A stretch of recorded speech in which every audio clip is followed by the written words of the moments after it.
then this guy I was seeing, a guy I met last November in singles group, just last week he left and went to Brother Joshua's church. He's been asking a lot of questions.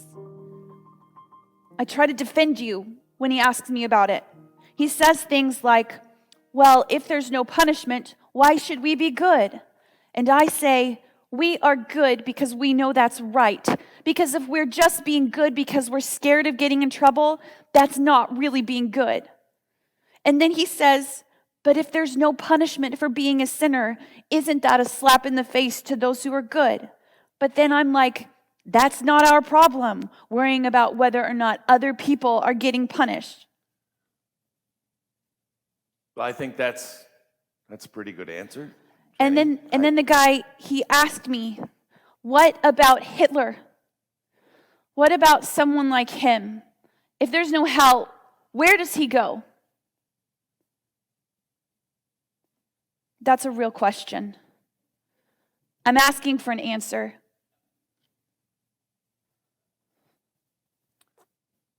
If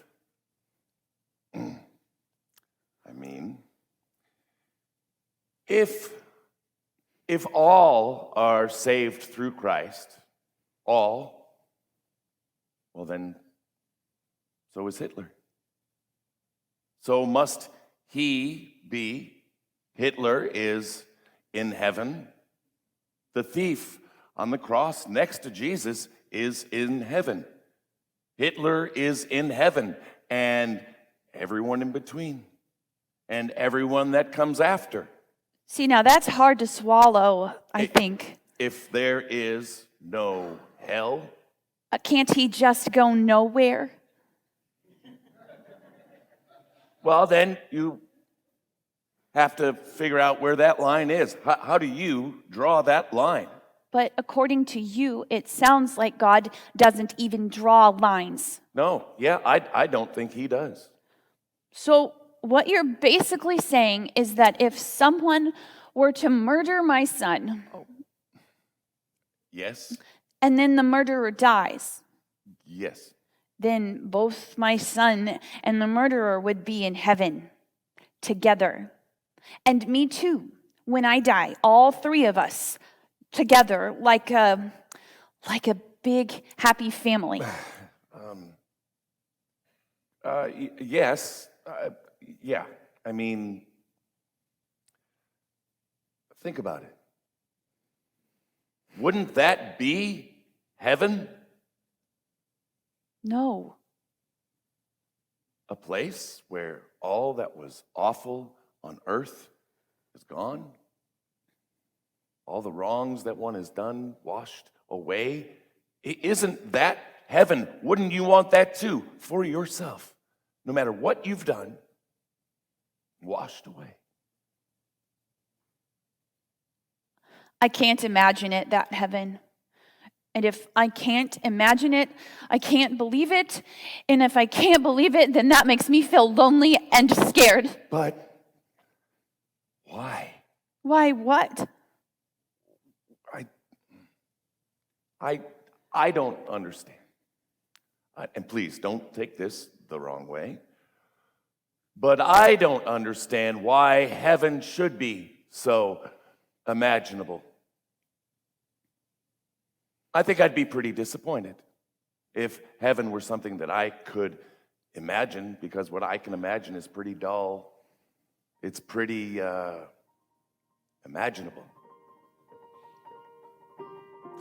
I want a heaven that I cannot wrap my human mind around. I can't fathom that. That is greater than anything that my human brain can handle.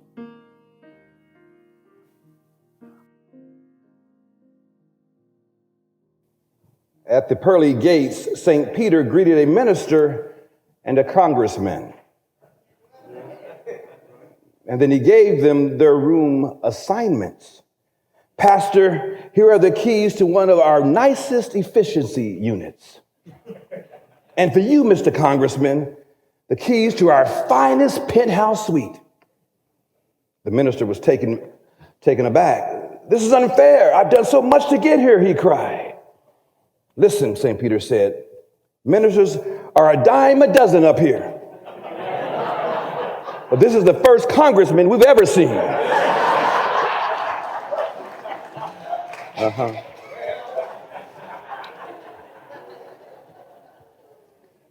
Let's have some fun today, folks. The award-winning play, The Christians by Lucas Hanath, in many ways mirrors the journey of my mentor, colleague, and friend, Bishop Carlton Pearson, and the former Higher Dimensions and New Dimensions family church. At the height of his ministry, Bishop Carlton had a revelation about universal salvation, which he called the gospel of inclusion.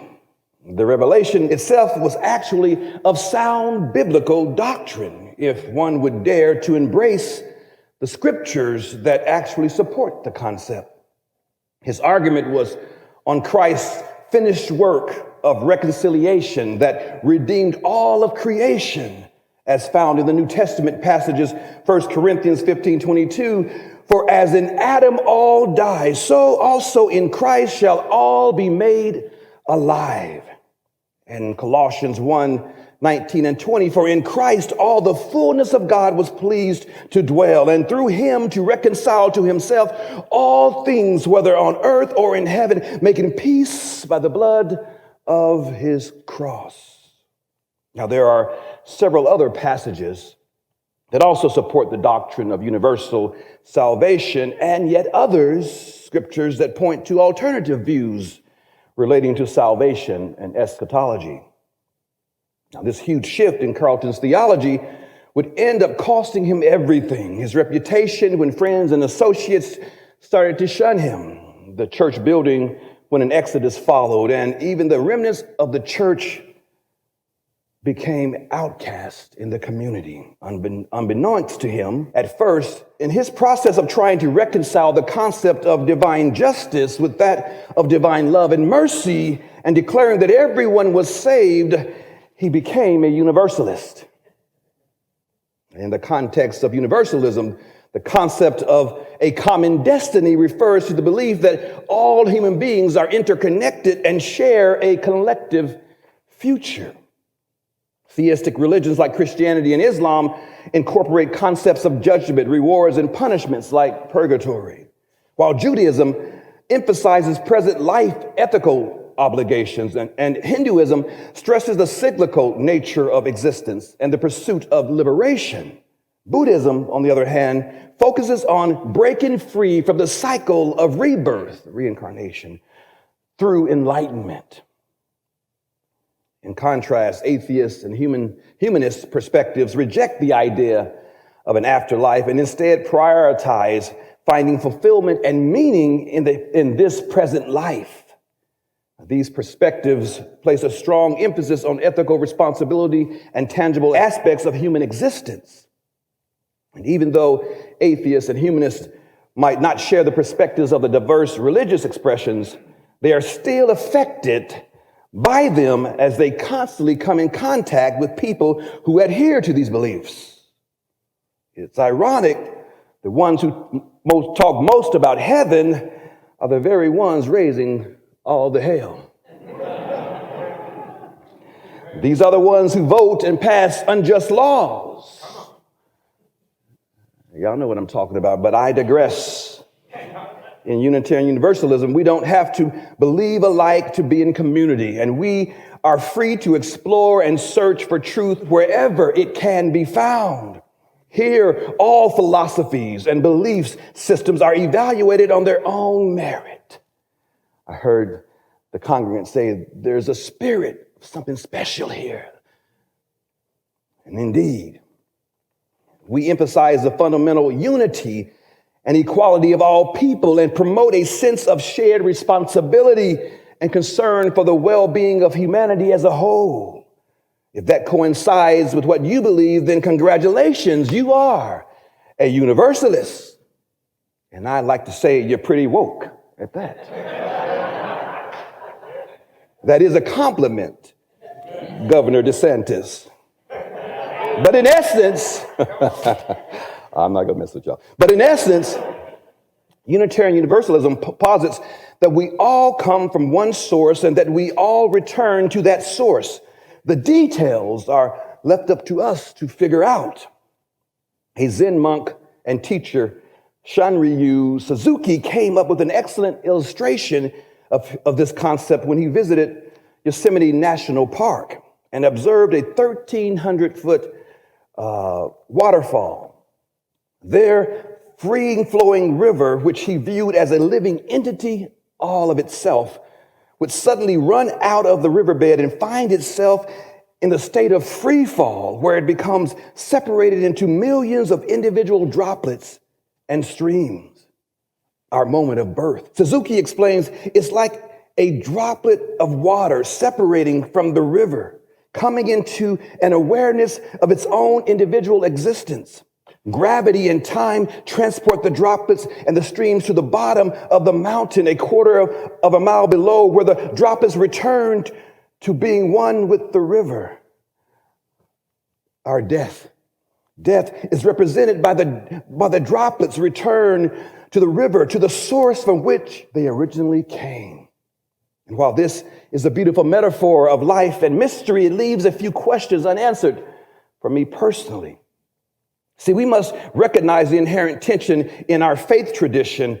On the one hand, we are deeply committed to the causes of justice, and we boldly stand up against many injustices we see in our world. At the same time, our beliefs center around universal destiny, where the notion of hell is absent. And this brings up the old question: if there is no hell and everyone goes to the same place, as the pastor and the congregant discussed in today's play, heaven then must be a place where all of us go, and then Hitler must be in heaven. The notion may be far too heavy of a burden for some to even consider. The question that arises is, where does justice come in? Throughout the ages, people like me, people like you, have long been denied justice. Those who have been long denied justice long for some future relief to their present suffering, some future reckoning for the injustices that they have endured, and then having to accept the idea that an unrepentant oppressor would then be able to go into heaven is a challenging and complex issue, especially for historically oppressed individuals and groups. Shouldn't justice come before mercy? Let's sentence them and then let's show them mercy by... Shouldn't there be some reckoning for the offender? I'm sure every victim would want their day in court to face their abuser. And we know that there's no justice wrought in the present that can fully heal the wound of injustice of the past. So if heaven or the grave is the final destination, who then answers for the killing of over 6 million Jews during the Holocaust? Who answers for the sins of slavery? Who answers for the genocide perpetrated against Native American tribes? Who answers for Emmett Till? Who answers for the Tulsa race massacre? You see, I believe the real issue with Carlton's gospel of inclusion was not that everyone goes to heaven. It was his audacity to declare that there was no one going to hell. That's when all hell broke loose. We can debate and negotiate who gets into heaven, but we know for certain who's going to hell. And I didn't realize the importance of hell to so many folks until I started preaching against it. Apparently, people need their hell. Hell is more popular than heaven over on the other side. One thing I noticed that initially it was reserved for those who rejected Christ. It is now expanded to include all the people we don't like. Hell is a remedy for the present and past injustice. It provides the satisfaction that those who harmed us will get their just due. And without hell, what motivation is there not to repeat these atrocities? African Americans have a long history of overcoming obstacles and enduring injustice and forging new pathways. And as a result, we have birthed a rich legacy of struggle and perseverance. We tell our stories and sing our songs. It's written in our rap lyrics, in our arts, that when all seemed lost, heaven was the remedy that gave strength to our endurance. Some call it the opiate of the masses, perhaps, but also a powerful anesthetic for when the pain gets unbearable. There are many examples of how an oppressed culture can rise above the overwhelming obstacles that are designed to contain and subdue it. In spite of it all, my culture has learned to live up to its truest callings. And I am proud today to be an African American gay male. I offer no apologies. I know that they're not wanting to teach it in schools anymore, but several aspects of who I am, but that's all right. I'll have you I can talk to, right? But serving as a chaplain at the VA hospital a few years ago, I met many souls who have been scarred by the horrors of war. Those who stared death in the face. And I'll tell you that when therapy failed them, religion, heaven promised life, gave them healing and hope. Because a belief in a glorious afterlife where one's sins are washed away, mistakes forgiven, and illness cured is a desperately needed respite from an often cold and unforgiving reality. For them, heaven was the small glimmering slice of hope that there could possibly be more than what this world holds for us, especially when it doesn't hold much to begin with. No doubt our suffering today is a result of our failure to learn from our past. We should have figured it all out by now. The oppression of today stems from the failure to learn the indelible truth that we are interconnected to whatever came before and to that which is yet to come, albeit the river, the grave, heaven, or hell. We shall be reconciled to it. We should have known by now that whatever happens to one of us happens to all of us. I try not to argue with people when they think they know for sure what will take place when we leave this plane of existence. None of us know. But if that final destination is void of justice, of that justice component, then we must realize that our fight for justice must take place in this earthly realm, in this time, in this present moment. And we know that for true reconciliation to happen, we must all come to terms with our history. And even though there's a concerted effort to unlearn even what we know is true. How foolish can we be that our own school superintendent, Ryan Waters, just the other day shockingly declared that the Tulsa race massacre was not about race. What an insult to the memory of the victims. And it's frankly pathetic. How can healing and reconciliation take place when we've been witnessing persistent attempts to erase the real history of our struggles? If we fail to learn from our past, we are certainly doomed to repeat it. The task then, therefore, that is before us is to redeem this moment, for this is the moment we have. We must be reconciled to it and to each other. If I were God, and I'm so glad that I'm not, but if I were God, I would not want anyone, not even Hitler, to burn for all of eternity. Certainly, I wouldn't want anyone to be tortured, and definitely not forever. Perhaps a few of them for a few moments. But when it comes to the individual human nature, Carlton Pearson is telling us that there's a Hitler and a Mother Teresa in all of us. The question then is not whether Hitler is in heaven, but rather, does he deserve redemption? And know that there are Hitlers living today. Are they redeemable? Are we redeemable? You see, Universalists face a challenge of reconciling the need for justice with the belief that all individuals, including those who have committed great acts of injustice, such as Hitler, have the capacity to change and seek reconciliation with others and with the divine, and ultimately attain salvation.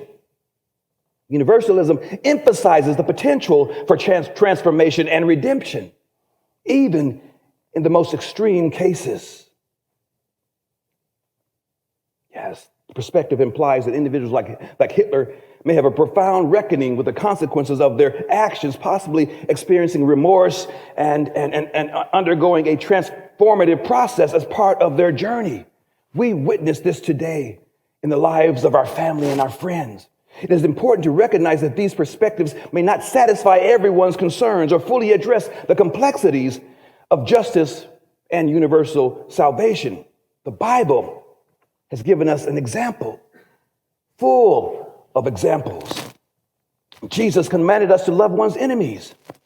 The parable of the prodigal son, the story of the conversion of Paul teach us that it's not up to us to determine who deserves redemption. The divine love makes anyone redeemable. R.C. Sproul said, by the definition, the big difference between mercy and justice is that mercy is never, ever obligatory. When traditionally marginalized and oppressed people and communities are asked to show forgiveness and mercy, for it to be mercy, they must be in a position where they also have choice not to show it. In 2007, I made the difficult decision to give the victim's impact statement at the trial of my brother's murderer. After he was found guilty, when I took the stand, I called him by his name. I looked directly at him as I began to tell him about my brother's life, his personality, and his beautiful voice that was now silenced. Looking directly at him, I said, "You were found guilty of the crime against society. But after your sentence is fulfilled, you will still have a debt. You will still bear the guilt of your actions." I said, "The state cannot release you of the debt and guilt or forgive you for taking my brother's life. I can't forgive you for that either. I can only forgive you for the pain that you have caused me in the loss of my brother. My mother and my siblings can only release you from the loss of their relationship with my brother, a relationship that you have robbed them of. But none of us have the power or the right to forgive you for taking the life that was not ours." I said, "There are only two beings that can release you from your guilt. The first is my brother, whose life you have taken, and the other is the source, the giver of that life." Then I said to him, "Mr. Adams, but I offer you some consolation, to leave you with some hope. Because after my brother's body was taken away by the coroner and my mother and siblings, and I walked through that ransacked and blood-soaked apartment, we ran across his Bible. In it, we found a cardboard bookmark with an inscription in his own handwriting, quoting the words of Jesus. He had written, 'Father, forgive them, for they know not what they do.' I told him, I know my brother had you in mind when he wrote it." The jurors were in tears. The judge said she had never heard a more graceful statement. But these were some of the most difficult words that I had to utter in my life. The offer of forgiveness and reconciliation. I remember a story I heard once that said that after we die, we will face every being, human or animal, that we've ever harmed. Those that were harmed on our behalf. If we haven't made peace with them in this life, we'll grieve with them, and hopefully make peace with them in the afterlife. I thought of some of the unkind words and regretful acts of mine. I thought of the animals that I use for food, all workers whose labor has been exploited, that I have benefited from. I thought of all the wars and the military actions that my country has taken on my behalf, and I've realized something. There's going to be a long line of beings waiting to face me. And perhaps you. The question about heaven is really not about who's worthy of going there. Our theological and philosophical leanings are often but a reflection of how we feel about ourselves and how we relate to one another. In the end, when we cause or willfully choose to ignore the suffering of others, or when we wish harm on those who hurt us, it is an indication that we are yet to learn how to love deeper and more fully, because it is love that ultimately redeems all. The awareness of my shortcomings also made me realize something else. Who knows, maybe having to face each of the 6 million Jews and millions of others whose death and suffering he caused, having to see their faces, hear their stories of loss, could be precisely what reconnects Adolf Hitler to his humanity. I don't know. This is too hypothetical. All I know is that human beings are capable of redemption and worthy of it. And if any one of us is redeemable, then all of us must be. If not, in the afterlife, we certainly have the capacity to forgive, to reconcile, and to redeem all those with whom we share this present moment. Please join me in a meditation. Take a moment, if you will, to close your eyes and gently begin to bring your attention to your breath. Breathe in deeply, filling the air, letting the air fill your lungs. And then slowly exhale, releasing any tension or worries. Allow your breath to find its natural rhythm. As you continue to breathe, reflect on the idea that each breath represents a connection to the present moment. In this moment, let yourself feel secure in our shared destiny and our ultimate unity. Now shift your focus to the world around you. With each inhalation, breathe in the air and the energy of justice, the essence of truth. Feel it coursing through your body, igniting a passion within you toward justice and mercy. As you exhale, release any doubts or hesitations, knowing that your efforts matter and they do make a difference. With every breath, visualize the transformative power of justice. See it restoring balance where there is imbalance, reconnecting fractured relationships, and reconciling divided communities. Let the rhythm of your breath remind you of the interconnectedness of us all, of all beings, and the possibility of healing and unity. As you continue this breathing meditation, allow the phrase to resonate within you. May our justice restore, reconnect, and reconcile. Repeat these words silently, aloud with each breath, infusing them with intention and compassion. May our justice restore, reconnect, and reconcile. Take a few more moments to simply breathe and be present with these thoughts. And when you are ready, gently open your eyes, carrying with you a sense of empowerment, commitment, and a renewed dedication to fostering both justice and mercy in this world. May it be so.